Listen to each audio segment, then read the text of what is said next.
Walk Like a Panther raised an interesting thing for me. You know that moment when you're in a room and a joke is said or something and you laugh loud and then you realise that nobody else laughed and the sound of your laughter rings around like a kind of ricochets around the room, okay? Well, I had that moment in Walk Like a Panther. So Walk Like a Panther is set amid the long forgotten, I think, world of British wrestling, which used to be on television, ITV and Saturday afternoon. World of Sport. A series, exactly, World of Sport. And there's a series of kind of caricatures chased each other around a ring wearing some capes and some of them wearing masks. And it wasn't so much sport as pantomime, basically. They were all sort of characters. And then it went away and then it turned into American wrestling, which was bigger and shoutier, but, essentially the same size. So Stephen Graham is Mark Bolton, son of an iconic British wrestler, one of the Panthers. The Panthers are the title, Walk Like a Panther. He idolised his dad, but his dad ignored him when he was a kid.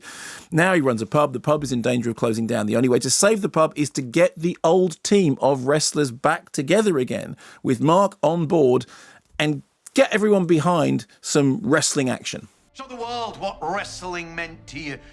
Remind the world what wrestling meant to it. Mark Bolton, son of Bulldog.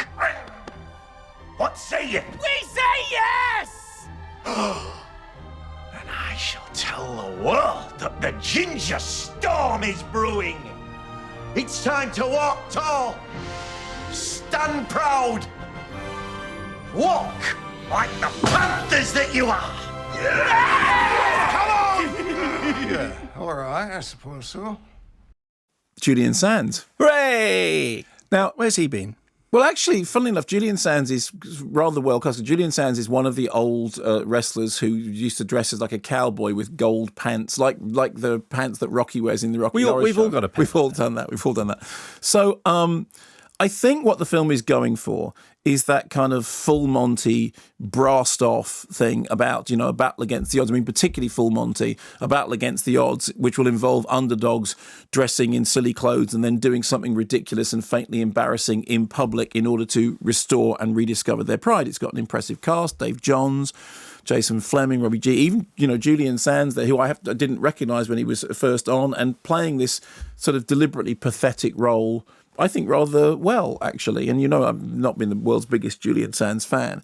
And all the performers give it a lot of welly. There are two problems. The first one is the film can't make up its mind about the fakery or otherwise of wrestling on television. There is a line in it in which somebody says, "You've gone a bit off script," which implies that the whole thing is a choreograph. But there are all these training sequences in which, and because the whole thing about that wrestling was, I know we've seen Mickey Rourke in the wrestling, which they've talked about, organising everything. But I am old enough to remember watching it on World of Sport, and it was just pantomime. That was literally, there was a character called the Exorcist. There was literally a British Did wrestler. he ever fight Big Daddy?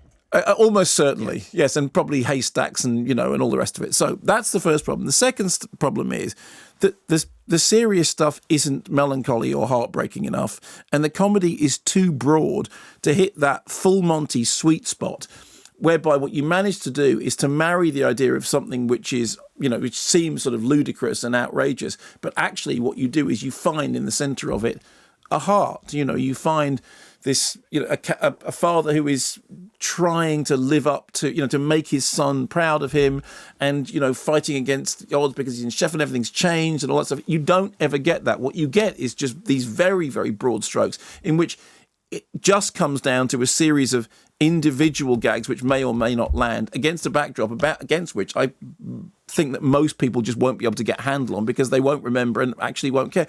However, despite I know that there have been some very negative reviews, I laughed a few times.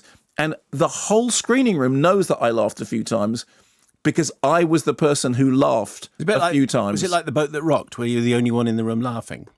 Yeah, I laughed a lot more at The Boat That Rocked. But there were 2 or 3 times. There was one particular gag, which I won't repeat because I don't want to spoil it. But there was one particular gag when Stephen Graham said a line and I went, and then there was this silence, this absolute silence. And I realised, just me then.